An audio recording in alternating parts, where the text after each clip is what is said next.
these teachings, I like to think of them as universal teachings. You know, they're Mi'kmaq teachings, but in a way, everybody can take these teachings and add them to their tools of life.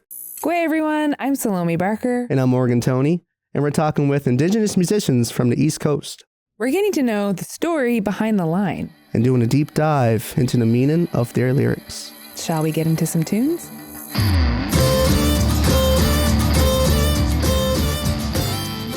Hello. Hi. Thanks so much for joining. Instead of you co-hosting, I'm now going to be interviewing you.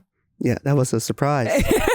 Well, we're all about surprises here. And I'm going to steal your question that you asked Wolf Castle. So you're in an elevator and you have 3 floors, only 3 floors this time. How would you introduce yourself as a musician or as Morgan Toney?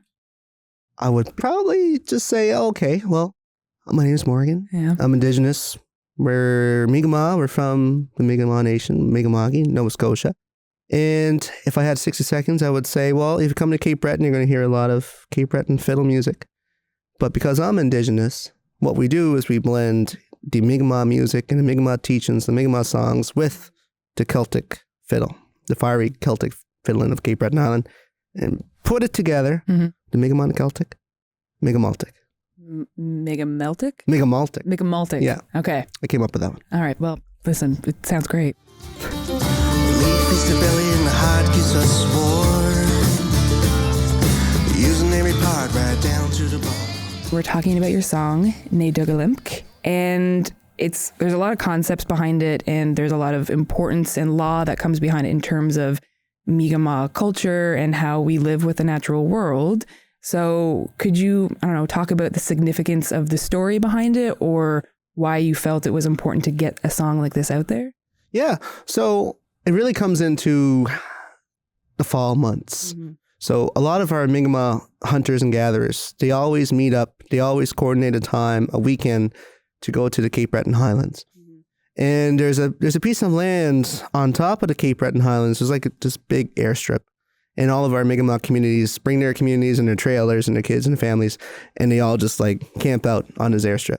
And just to be with one another, with our people, and sharing that important practice of hunting animals and bringing the meat back to feed the communities, it's been really important.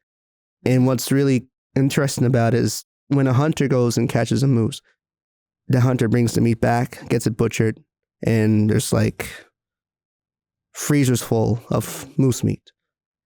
And then what usually happens is we invite the elders, and then once they get the meat, then we go to the families who sometimes might not even have food in their fridge or who need help. And then we go to the children get their meat. And what's really beautiful about it is sometimes the hunter will not even get meat for himself. But knowing that he was able to feed his community and take care of others before taking care of himself, that's the biggest part of Netukulimk right there, and only taking what we need.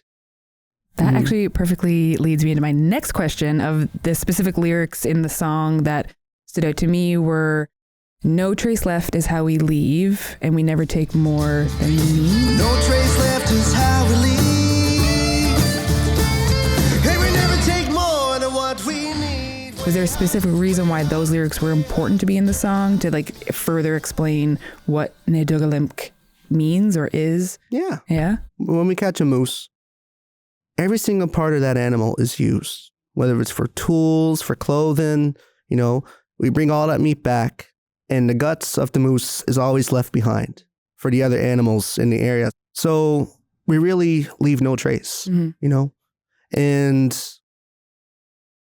like what I said about only taking what we need, is such a really important teaching in terms of that, because the moose is a big animal.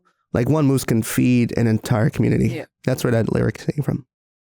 Do you say you use your music as a way to like teach Mi'kmaq teachings in a different form? Because like there's like music is still storytelling, but you can have more like sit down, listen to a story from like a community member, but you're a musician. So would you say that music, you use it as an avenue to like further teach or use as education, and music can gather people in different ways than maybe like a formal sit down conversation does? Definitely. And that's the idea of like when you come to a Morgan Toney show, it is almost like we treat it like it's just a conversation, like we're here. Yeah. you know, and we really keep the show interactive. We ask questions, you know, how are people feeling?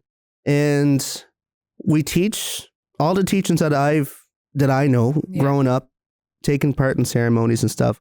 All those teachings I bring out because these teachings, I like to think of them as universal teachings. You know, they're Mi'kmaq teachings, but in a way, everybody can take these teachings and add them to their tools of life. Yeah.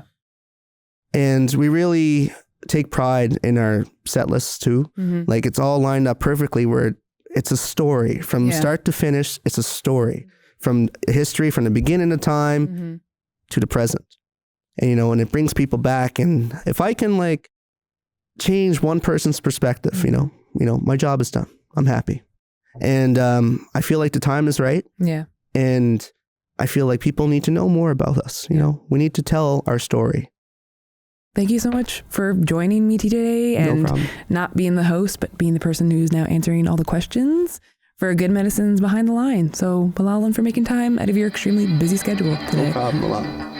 Oh, the jacket? Yes. Who made it? Who gave it to you? How did it all come about? Yeah, let's go through this is the first time I'm talking about it, which is really awesome. I want to know. Yeah, I like black. Black fits with it. So that's why the color's there. And I don't know where the fringes came from. I think that was just like an added detail. Yeah. Okay. Well, my man had fringes, and I said, I think I can pull off fringes. So I got the fringes, and Dad said I look like a macho man, you know. That's all being made fun of at home for that. No, you won't get made fun of. And I got the double curves there. Yeah. I don't know if people will see the double curves all around. Lots of glitter. Yeah. Lots of glitter. Walmart jeans on.